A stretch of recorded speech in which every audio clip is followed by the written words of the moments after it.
Good morning. Craig Howard here. Hope you had a wonderful Thanksgiving, wonderful 4th of July weekend. We had an opportunity to spend some time with Camille's family and had a good time.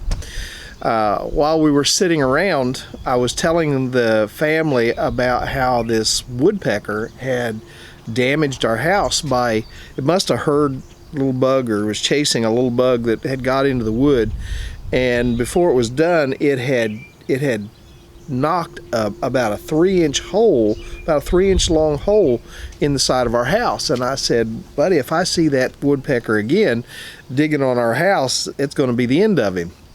And Cullen, my brother-in-law, said, well, is it an ivory-billed woodpecker? And I said, I don't know.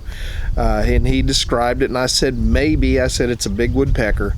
And he said, well, if it's an ivory-billed woodpecker, leave it alone. They're near extinction. And he pulled up a picture of it, and I don't know if that's what it was or not. But it made me think about what drives an animal to extinction. Sometimes there are natural reasons, and sometimes it's just man's carelessness that has done it over and over and over again. And it made me think about how oftentimes we as believers sort of bring about the extinction of others, or bring about the extinction of people in their spiritual lives by our behavior, by behaving improperly, by not caring about how our actions might impact somebody else.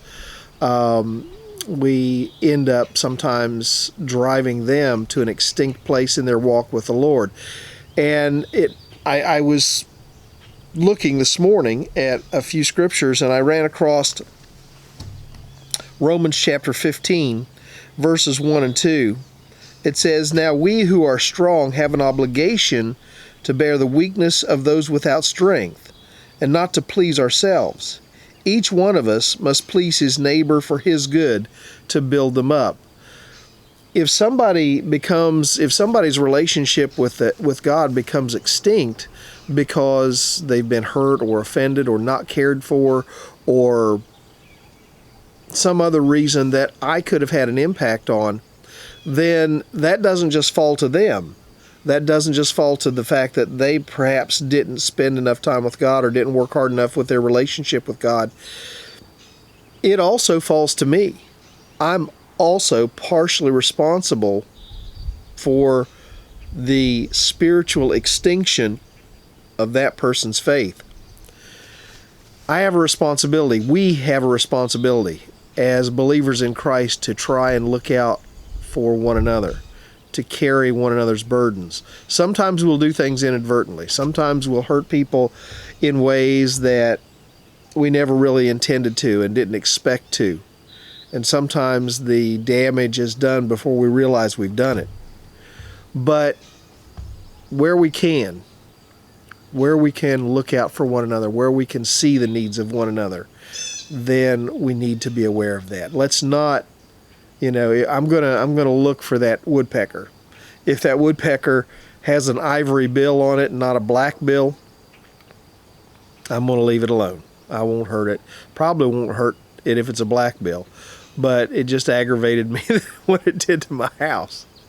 But we have a responsibility to care for one another, to look out for one another, to try and find ways to take care of one another. And I hope you'll think about that today as you're going throughout your day and doing the responsibilities that you have to do. I hope you'll think about caring for each other.